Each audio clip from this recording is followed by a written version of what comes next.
Hello everyone and welcome to my channel. My name is JUN-Thunder and for those who don't know me, I'm a French player but also a Tachikaze main.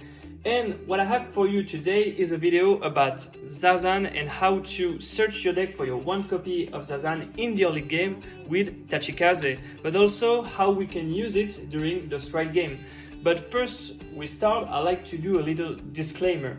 First, as you may have heard it, I'm French, so I'm not very comfortable in English. This is my first proper video in English, so please forgive my poor English accent. I'm deeply sorry, I try my best to do this video. The second part of the disclaimer is about the whole combo. The point of this video is not to say that what I'm going to show you is viable, it may not be actually. This combo is really piece reliant. You will see that it requires a lot of cards, a lot of specific cards to work. So the point of this video is just to show you how problematic, even at once, Zarzan still is. So the point is just to show you how to do it, but not that it's competitively viable. I'm not sure if it's 100% English, but it's just pure theory. I'm not sure, and it's probably not viable in a tournament environment. So, without further ado, and with this point clarified, I want to start now showing you how to get this bad boy from your deck in Tachikaze. So, what you need for this combo to work is one counterblast. You will see that you only need one counterblast to get the Zarzan out of your deck. So the first step is obviously draw for turn. Then the first step is for you to ride a card with the Engorge ability. So in this scenario we're going to use Sarco Blaze, which is a silentem if is engorged, which is pretty good, especially in the premium format when all the big shields are grade zeros. So he's not GB1, so you can use him even in the early game. So that's pretty strong. Then we're gonna use the new holder card from Premium Collection with this Tempest Sphere. So we're gonna blast one, we flip our GB. You can flip Cyclone, it's better to flip Cyclone or Neberos if you want to, Gluttony Neberos if you want to use his JUN ability, but it's better to use Cyclone. I'm gonna show you why, but flip your Cyclone, then look at the top 7 card of your deck. 6, 7. Then we're gonna take 2 vanillas, here is the Zarzan, and shuffle the deck.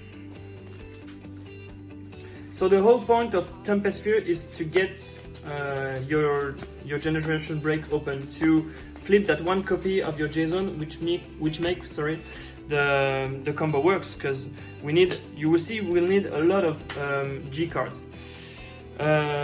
So I take 2 vanillas from the top of my deck and put them in my hand. Please do note that Tachikaze has access to a lot of good vanillas. The first one being the grade 2 with 2 critical, which is pretty strong, and the second one being the 12k vanillas, and the third one being this guy, which is the grade 2 10k vanillas 5k shield.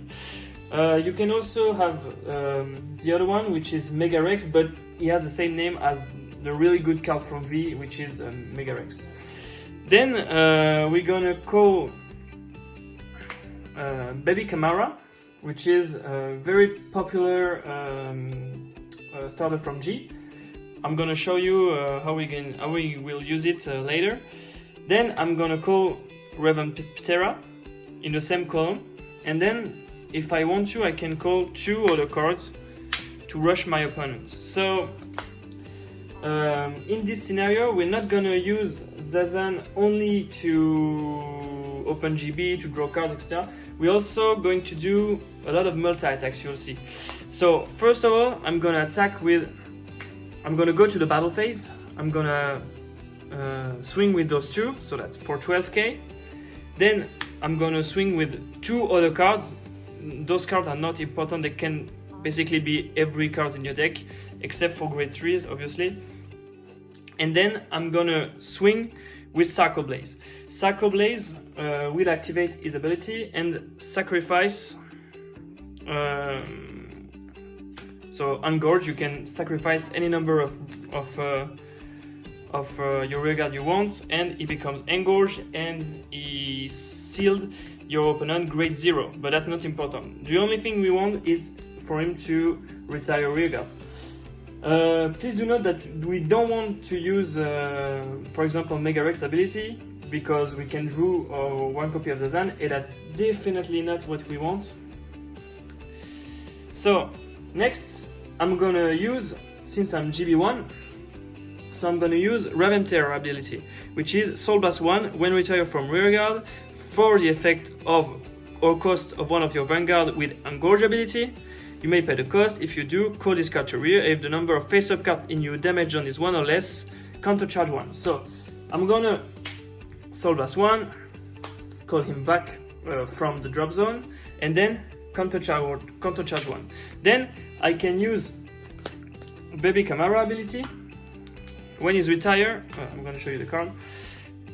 So his effect is GB1. When he's retired, when his unit is put in the drop zone from rearguard during his turn, you may pay the cost. If you do, search your deck for one grade 1 card, call it to air, shuffle your deck, and that unit get plus 3k.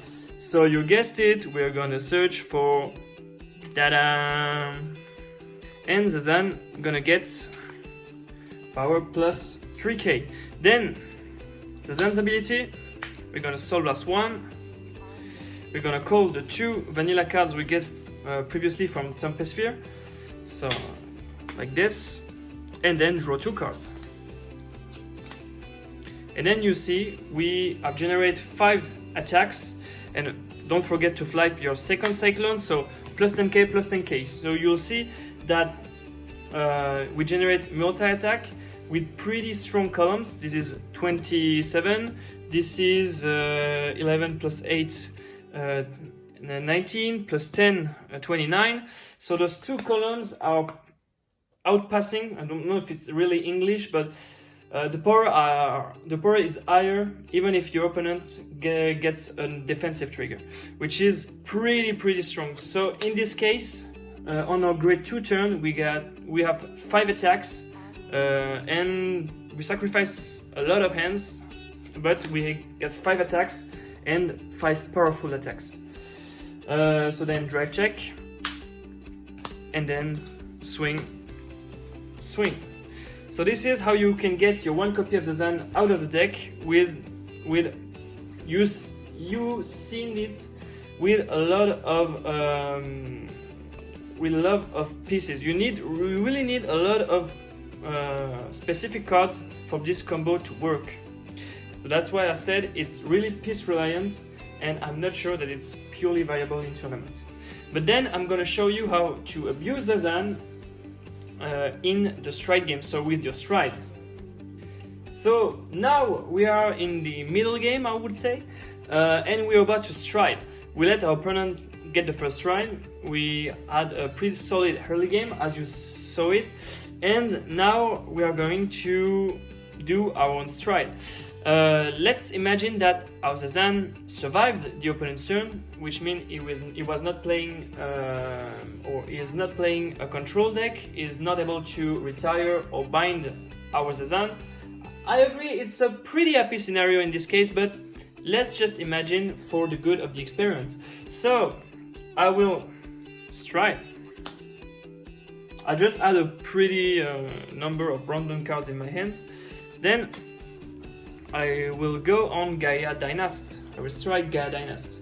So then I can activate a bunch of cards, Tempestsphere for example. Look at top 7, 1, 2, 3, 4, 5, 6, 7. Oh! Oh, nice! I swear it's not scripted. I just randomly shuffle my deck. Get those 2 vanillas in my hands, flip up my cyclone. So now every vanilla on my board gets power plus 15k. I can call this, and call this, for example. And now I'm gonna swing. So that's 10 plus 15, so that's 25 crit 2, which is not very threatening. I agree. Then it's so that's 8 plus 8, 16, and plus 15, 31. Then the last column, cryofall. So that's 10 plus 5 from the axle circle plus 15. It's 15 plus 15, 30. Then I'm gonna attack with Gaia Dynast. First I'm gonna put the crit into soul, and now even if it's my first try, I have access to GB3 since I face up all my cyclone. So I'm gonna engorge, retire everything, and then I'm gonna use Gaia Dynast to retire, counter charge, flip up my other Gaia Dynast, gonna counter charge. Then I'm gonna use a GB3 skill, which means I can counter blast 1, get 1 card back any number of times I want. So I can soul blast 1 to get this one back, counter charge. Then I can counter blast 1, get Zarzan back, Zarzan skill, soul blast 1, call 2 vanillas, draw 2. Then I can even counter blast 1 and call that guy back. And with Zarzan, obviously, I flip up the last cyclone. So now all the vanillas on my field gets power plus 20. So this column is 11 plus 40, so that's 51 crit 2, which is extremely powerful. This one is 30 plus 7, 37, and this one is 15 plus 20, 35. So it's pretty strong actually, and with Gaia Dynast, all the cards that came back gets also power plus 3k. So I don't remember which came back, I think those two, and that's it, I guess. Okay, then triple drive, crit. So what's the conclusion of this? The point is you can still abuse Zarzan in some kind of decks, especially in those very strong Axel decks such as Tachikaze or Pale Moon, those decks that can spam Zarzan during the battle phase and recall vanillas, draw more cards, then do multi-attack, etc. Tachikaze is very, very good because you can retire him, then call him back, pay the cost for a skill, recall 2 other vanillas, blah blah blah. So it's pretty solid even at 1 copy in the deck, and I will try to work on a deck list which can use Zarzan at his full potential. Of course, I will face a lot of opponents who will be able to retire it or bind it, or which can manage that Zarzan, but I think it's pretty fun to try to explore that path and try to make Zarzan viable even at 1. And you saw it, I generate 1, 2, 3, 4, 5, 6, 7 attacks with pretty solid and strong columns. So even at 1, Zarzan is not dead. So I hope you enjoyed that video. Once again, I'd like to say that the point of this video is not to say that Tachikaze is the next meta, because you can spam Zarzan. Zarzan is abusive, so especially in this deck. No, this deck is very piece reliant. It hasn't been tested. The point of this video is just to show you how you can spam Zarzan in Tachikaze. It's pure theory. So please let me know if you like it. Let me know if my English was terrible or not. I hope it wasn't. And I want to say that I really love Tachikaze. It's really one of the most interesting clans in the game. So I hope you like this video. I hope you find this interesting. Please leave a thumbs up if it's the case. And I'll see you in another video. It was JUN-Thunder. Bye bye.